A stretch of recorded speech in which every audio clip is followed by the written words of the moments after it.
What does SBF and Cristiano Ronaldo have in common?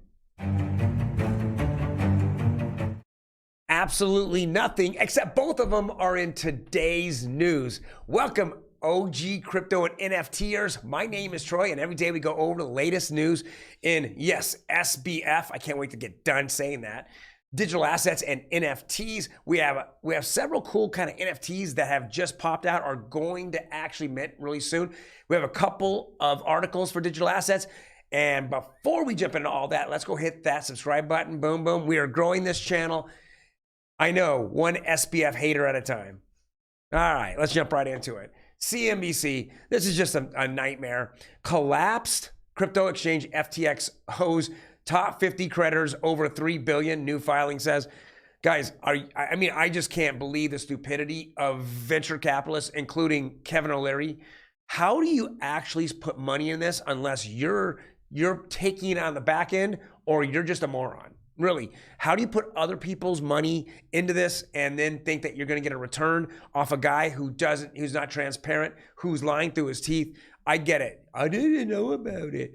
How about getting financials? There's plenty of high-end VCs out there that turned Sam down because nothing made sense. No board, no proof that he actually was holding funds, that they didn't know where things were at. They didn't have financials. But I digress. Let's move on to all the collateral damage. All right, crypto brokerage Genesis is said to warn of bankruptcy without funding. Guys, this is really bad. If we go back, and I'm just gonna give a little bit of history here.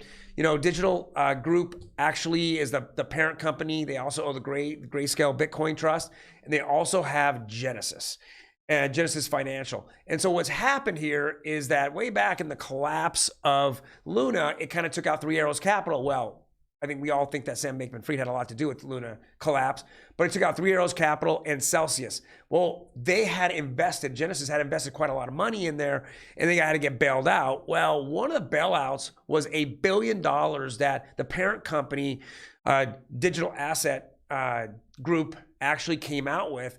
They actually fronted, and they gave it to keep Genesis alive. They didn't want to continue to see the slaughter. Well, let's go fast forward here, and we find out that they're all intertwined with FTX and Alameda. And now, once again, trying to come to the rescue is the parent company trying to bail out Genesis. Another bill, actually it's 1.1 billion. This time, nobody wants to put the money up because they just continue to see that there's no joy in Mudville. In other words, there's just nothing happening out there in the crypto world. We're not going to see a pump here. So any money I put in is just going to be gambling even further.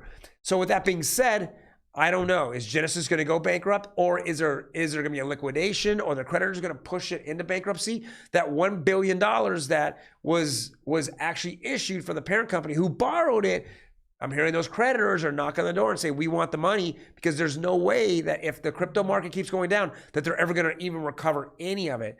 So this could be catastrophic. I mean, they have so much, they have so much Ethereum on their books. They have just a bunch of other companies. They have cryptocurrencies. We're just going to continue to see that FTX bankruptcy vein continue through the crypto world. And I think Genesis might be the first. I'm hearing Nexo has stopped withdrawals on some of their investors. We're also hearing that, I've seen some crazy things on Twitter about 25 or 36 companies filing bankruptcy because they had given their portion of money, their big investments of their money into FTX. I know the Ontario Credit Teachers Union just wrote off $95 million. This guy's a scumbag. Anyone in politics that's sitting there taking contributions from this guy, which directly, what I'm thinking, of course, I'm not in it, but I'm thinking came directly from customer and investor deposits, went directly. And let's even go one step further. Sam Bankman-Fried borrowed between Alameda and FTX $4 billion for himself. What do you do with the $4 billion? Well, he gave campaign contributions. Those all need to be returned. This is bullshit. But I digress. Let's get into something happy. Let's bring in the happy girl and my producer, Emi. Hi, here I am. How you doing, Emi? I'm good. How are you? Oh, yeah. I'm doing good. Let's get you in the frame. Yeah, there we go. she likes to be the queen of NFTs. I don't know how many more I'm the center official, of attention. exactly, official titles I can give her. I want to stop there. Otherwise, that would be a while. Yeah. All right. So tell us about Binance and the #1 soccer player in the world. Okay, so Cristiano Ronaldo, we did report that he was hired by Binance to promote the World Cup, as well as a like soccer game blockchain event thing they're doing. And they just released a commercial for it. So we figured we would show a clip of it because it is really cool looking. It is really, graphics are fantastic. Yeah, it looks great. Join me on Binance. That's awesome. To the moon. To the moon, baby. NFT collection. Super great. So there is an extended version of the commercial, but we wanted to show you this quick clip as it is circulating the internet like wildfire this morning. Okie dokie, on to the next. Mattel is debuting an NFT marketplace this on Flow blockchain. So NFT Garage is what it's called, and this looks like it's a Hot Wheels lab, as Mattel does own. Right. Yeah, so this is super cool. I'm excited for them to release a bit more information on it.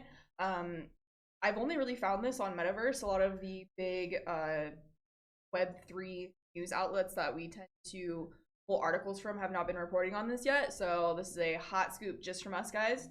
And Metaverse, we really like Metaverse. They report a lot of great stuff. So we figured we would give you the scoop on this. I really like this Cadillac. Wow. I think this Cadillac is super fun. Yeah. Well, I mean, I think that these are just absolutely, well, I'm going to age myself. Bitching. Yeah. Okay? Bitching. I mean, I am so excited. Now, is this going to be like, you know, hey, like, you know, like Ronaldo, where it comes out and they just have a little teaser and you're like, okay, cool. And then somewhere down the road, a week or two down the road, they say, hey, you get this NFT, you mint it, and then you turn around and we'll send you the actual card. That would be cool. Or the actual car, right? That would be and then cool. it would be numbered, your NFT's numbered, and your car. Yeah, I'm not sure if it's a digital item like that.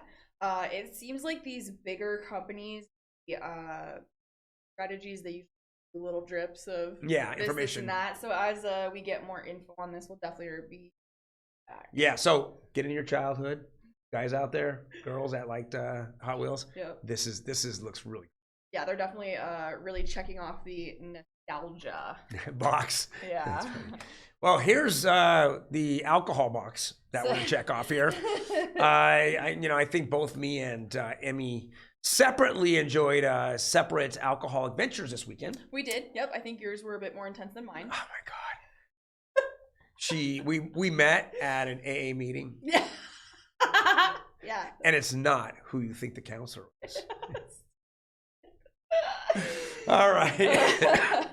Okay, so Johnny Walker is issuing redeemable NFTs Block Bar, which is going to be an event that takes place in Miami on December 1st.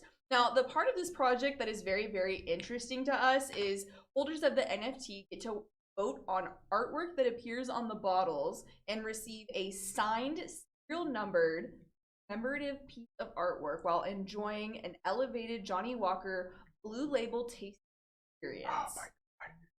We're in heaven. That's great utility, if I do say so myself. Well, I mean, of course, let's back it up. Are we going to be in Miami on December 1st? I mean, we could be. I mean, the market, I mean, he's going to hit the market on the 22nd, which is in a couple of days.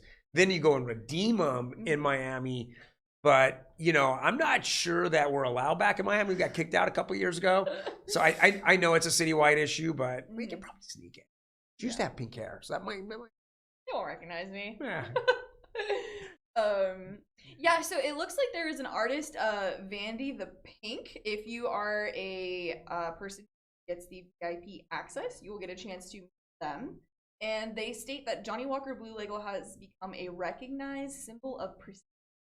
And I am excited to imprint my artistic vision on one of the most iconic blended Scotch whiskey. Wow. I feel honored. You know how they do like those holiday sets for the alcohol stuff at stores? Right. I almost wonder if they're going to start doing Web3 NFT business. So you'd have to label actually dates, right? That would be very so like 2022, 2023. You know. I mean, I'm excited about this. I mean, you just keep seeing the evolution here. I know some of this is not, gonna, affect your lives or doesn't But this is just fun stuff that kind of makes the time go by, and you know, the collectible if you're really into Johnny Walker Blue. Yeah, especially with the state of affairs of most things in the world. I think fun, artsy things that bring you joy have lots of value. And I think this is one of the more interesting alcohol Web3 themes. So Right. if you're into Johnny Walker, I know a lot of people are diehard Blue Label fans. Definitely look into the project. Guys, thank you very much for joining us today.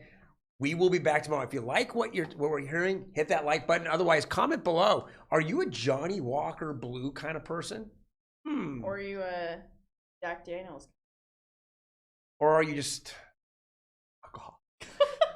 You guys take care. I'll see you tomorrow. Bye.